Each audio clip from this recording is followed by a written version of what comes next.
Whitney Houston, the woman who had it all. Singer, actress, model, America's sweetheart. But was it all too much?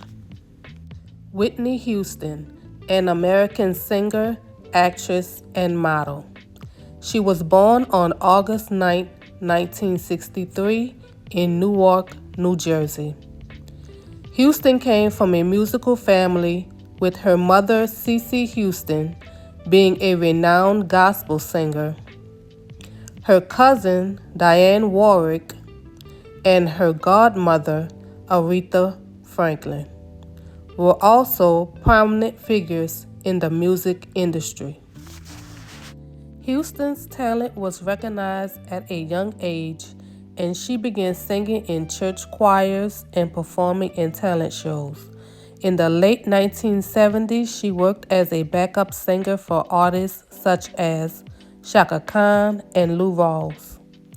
However, her breakthrough came in the 1980s when she signed a record deal with Arista Records. Okay, story time.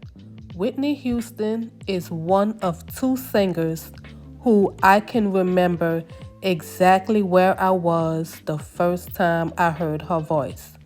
That's her and Tevin Campbell. Her voice was so amazing, it literally stopped me in my tracks. I had to have been like 7 or 8 years old. I was at my grandmother's house and I was passing in her living room, and the radio was on, and I heard the song How Will I Know If He Really Loves Me. And I literally stopped and sat in my grandmother's chair and just listened to the whole song. Like, I was too young to know, her voice was amazing, but even at that age I was like, wow. Like, I didn't know anything about music or anything at that age, but I knew that this woman had a special voice. I mean, literally just the voice of an angel. In 1985, Houston released her self-titled debut album, which became a massive success. It included several hit singles, including Saving All My Love for You and Greatest Love of All. The album topped the charts and garnered Houston numerous awards, including a Grammy for Best Pop Vocal Performance. Houston's success continued with her second album, Whitney, released in 1987. It featured several chart-topping hits, including I Wanna Dance with Somebody, Who Loves Me, and Didn't We Almost Have It All. The album solidified her position as one of the most successful female artists of all time. Throughout the 90s, Houston released several successful albums, including I'm Your Baby Tonight and the Bodyguard soundtrack. Whitney's most iconic song is a cover of Dolly Parton's I Will Always Love You. The soundtrack became one of the best-selling albums in history, and the song earned Houston numerous accolades, including Record of the Year at the Grammy Awards. However, as Houston's career soared, her personal life faced numerous challenges.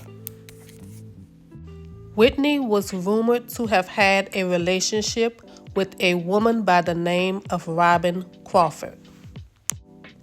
Robin was one of Whitney Houston's closest friends, having formed a relationship with the singer before fame. Since the music icon exploded on the scene with the release of her self-titled debut album in 1985, Crawford was by Houston's side as a close collaborator, professional gatekeeper, and above all, her best friend. Throughout the 2 decades that followed, Crawford's relationship with the singer was in the limelight. Some people questioned their closeness as being more than that of a friendship, but Houston regularly denied the romance rumors in interviews. In the next clip is Whitney denying the romance rumors between her and Robin.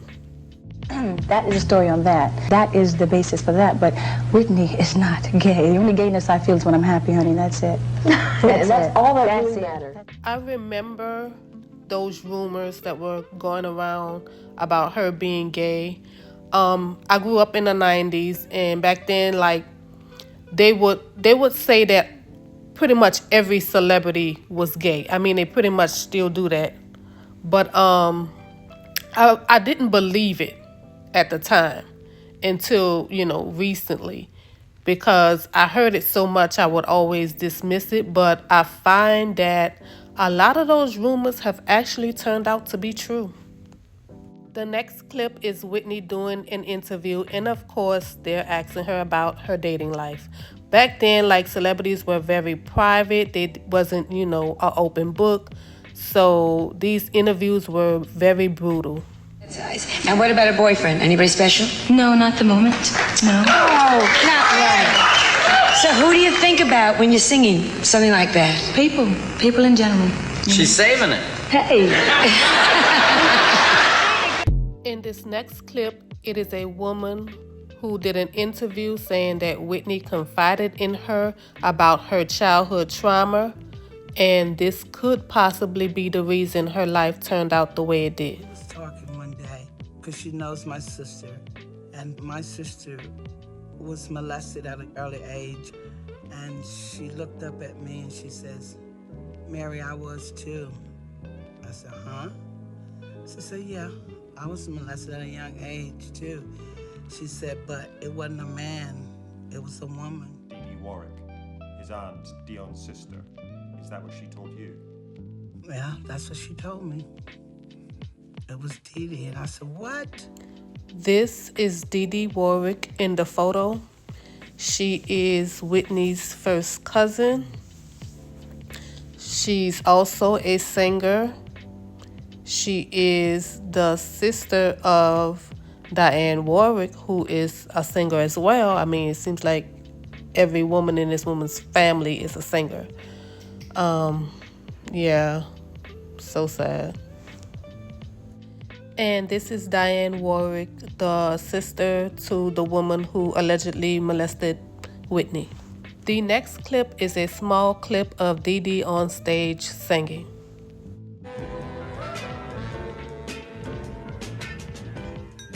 What can you do? What can you say? In the next clip is Whitney's brother, who, according to the movie, is called I Wanna Dance with Somebody. The Whitney story on Netflix is actually pretty good. I suggest checking it out. I do recommend it. It's excellent. He was the one to actually introduce Whitney to drugs as a coping mechanism, because Whitney seemed to be having a hard time with her parents fighting all the time. So it seems as though Whitney was dealing with a lot of family secrets and a lot of childhood trauma. And we all know that that stuff can have such a hold on you. You carry it for the rest of your life.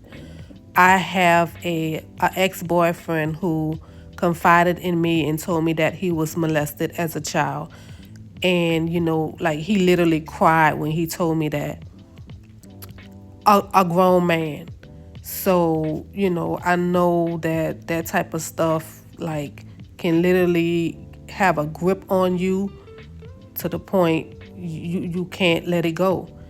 And I kid you not, this man just, he was crazy.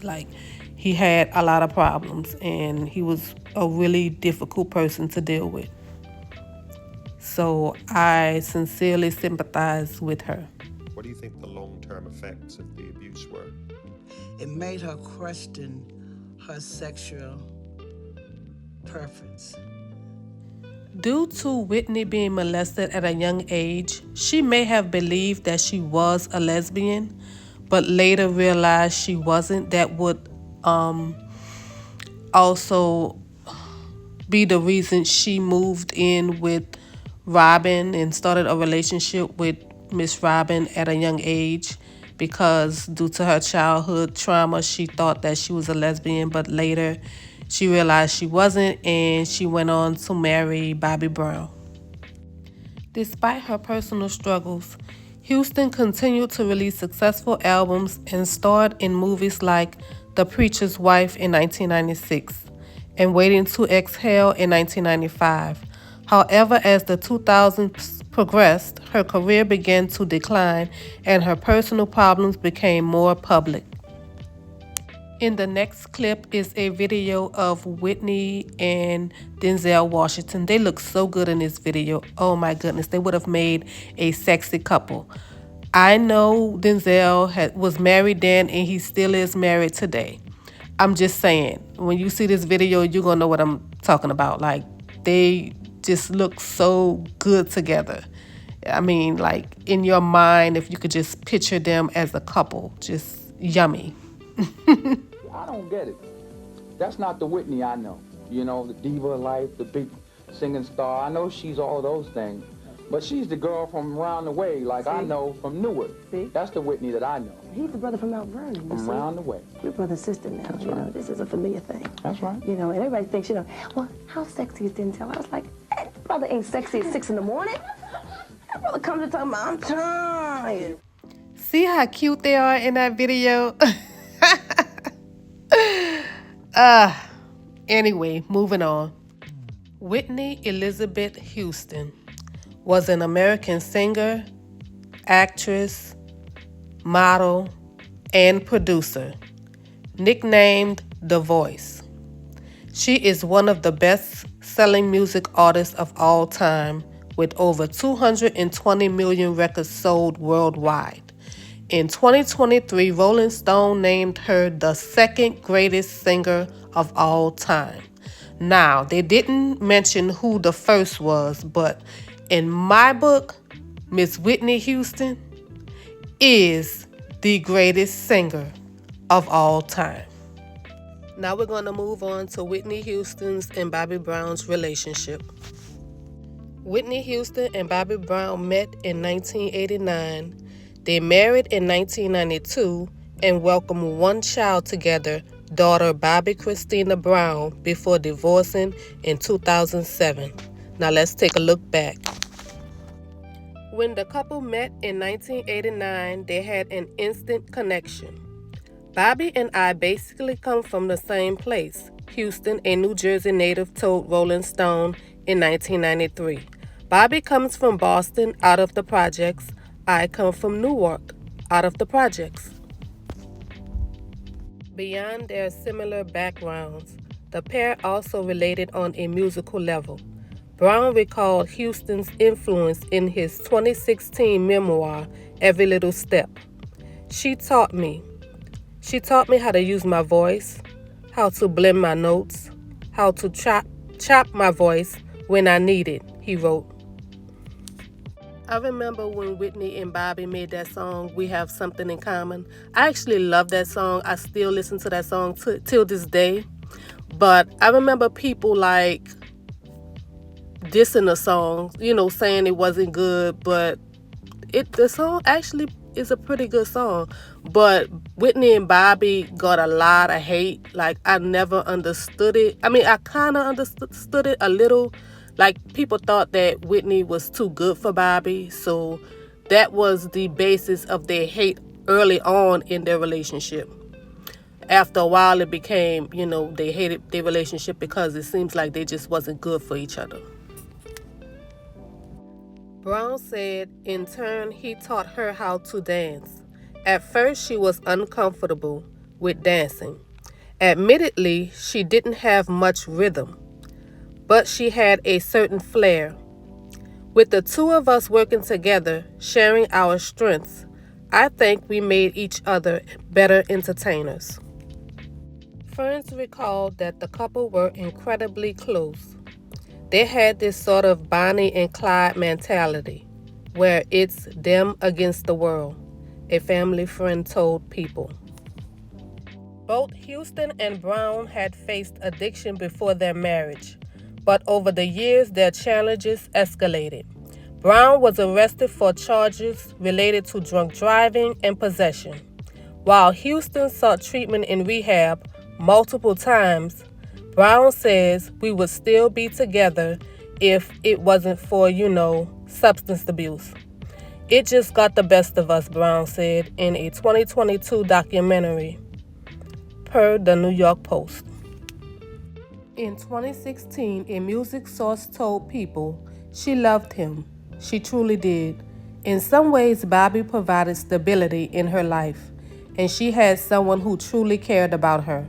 Unfortunately, it became too much for both of them to handle. Next, we're going to talk about Whitney Houston's adopted son, who later became her son-in-law, Nick Gordon. Nick Gordon first moved in with Whitney Houston at age 12. Houston began raising Gordon like a son, but she never legally adopted him nor put him in her will. Gordon and Bobby Christina Brown, who was 8 when he moved in, would call each other Little Sis and Big Bruh in social media posts. Gordon's mother, Michelle Gordon, was a former friend of Whitney Houston, and she reached out to Houston when she began to have increasing behavior issues with her 12-year-old son. After Whitney Houston's death in 2012, her daughter began sitting for interviews about her mother's life and at the time would be accompanied by Gordon for moral support. The Houston's family disapproved of the close relationship between the two and Gordon's legal woes. He was arrested multiple times in Metro Atlanta for speeding and driving under the influence. It's eerily scary how Bobby Christina and Nick Gordon are like Whitney and Bobby 2.0. It's like the same people all over again. In a Facebook post in 2013, Bobby Christina Brown addressed the controversy around their relationship. I'm tired of hearing people say, "Ew, you're engaged to your brother," or "If Whitney was still alive, would we be together or would she approve of this?" The post read, "Mommy was the one who even said that she knew that we were going to start dating. My mom knows me better than any of you," said Bobby Christina. Gordon was interviewed by television host and therapist Dr. Phil twice, once in 2015 and once in 2016. The 2015 interview was chaotic, with Gordon storming off while cameras were rolling. McGraw said Gordon's drug abuse and behavior concerned him. Dr. Phil worried that drug abuse would end Nick Gordon's life. He was so animated and so emotionally out of control, I thought he could be dead in a matter of days if something doesn't happen, Dr. Phil said. I felt like if he did not get into a structured, supervised environment, I felt like his life was in danger. In the second interview with Dr. Phil, it was revealed that drugs had become an elixir for Gordon and Bobby Christina as they dealt with the loss of the "I Will Always Love You" songstress Whitney Houston.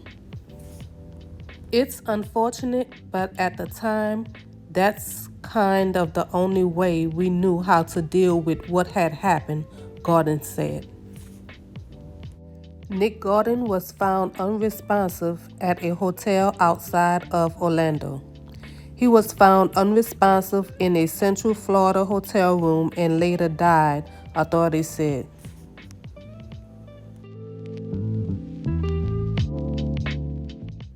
Paramedics were called to Gordon's hotel room in Matlin, a suburb of Orlando, to check on an unresponsive man, according to police statements. Gordon died nearly 5 years after Bobby Christina, who was found unresponsive face down in her water-filled tub at her Roswell home in January of 2015.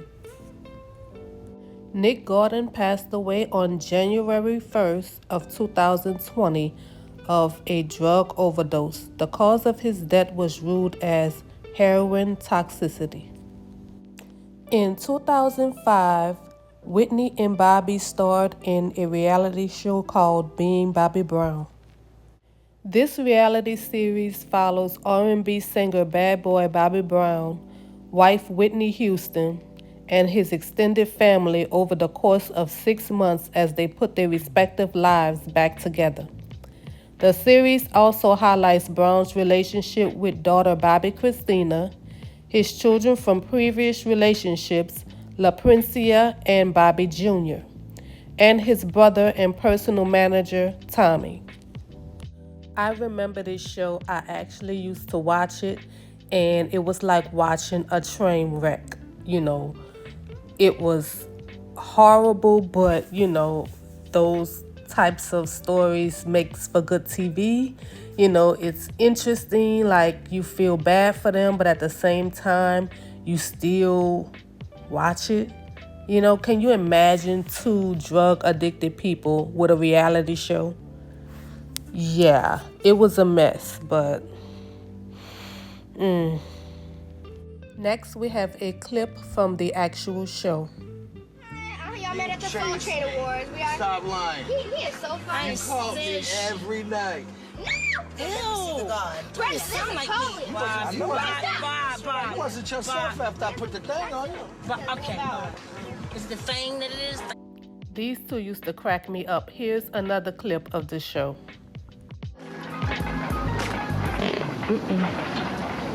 Somebody did it. I heard it from that way. The duck ran that way. OMG. Whitney was too funny. Here's another clip. Get my glasses. Before you go, do you like these on me? I think these are tight, but they get down. They work for me. They work. What I liked about the show was that you really did get to see the chemistry and love that they had for one another. Up next, here's another clip from the show. You like that upgrade shit? This is nice up here, babe. Yeah, it is, huh? Mm-hmm. Why didn't you ever take me up here before? Well, this is where I usually bring my girlfriends. Now, the sad part about it is that he was probably telling the truth, because Bobby was really doing Whitney wrong as far as infidelity is concerned during their marriage. In this next clip, Whitney is doing an interview with, I believe it's Miss Diane Sawyer, and they're talking about her weight loss and alleged substance abuse. I'm 5'7" and thin. I can understand what you mean. But that's not just thin. No, what is it? Diane, tell me. Do you know? It's scary thin. Anorexia. No way. They've written it. No way. Bulimia. No way. That it's because of drugs. No. Yes, these types of brutal interviews were very common with Whitney Houston. I never understood why she kept doing interviews, like, who was advising her. I know of some celebrities that don't do interviews, and I understand why, just watching Whitney's interviews. Like, every person that would interview her would just drill her on the obvious. We knew this woman had a substance abuse problem, and they just went in on her, and I didn't understand why she even did the interviews, because she would just deny it. Up next is an interview that Whitney did with the infamous Wendy Williams. You pretty much know how that's gonna go. You know that this is something I think is good. This is a good Whitney thing. You like it? You approve? Yeah, Whitney approve. Oh, Whitney, please.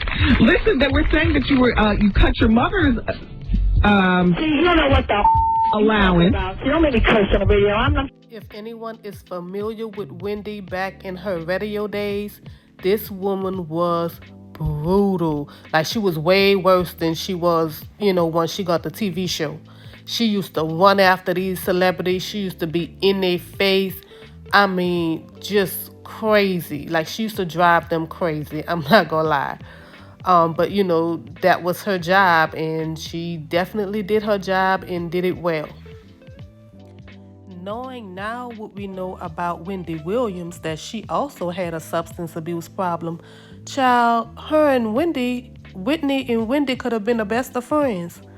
You know, I mean, it would have been a hot mess, but like I said, they were pretty much just alike. Like, Wendy was doing everything Whitney was doing. That's crazy how much of a hypocrite she was.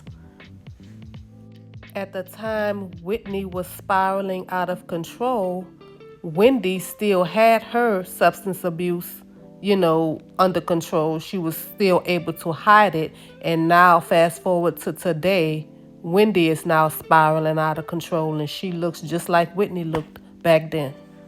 So sad. Whitney Houston passed away in February of 2012 from a drug-related accidental drowning. Her daughter, Bobby Christina, passed away 3 years later in the exact same manner. And Nick Gordon, Whitney's adopted son, who later became Bobby Christina's boyfriend, also passed away in 2020 of a heroin overdose.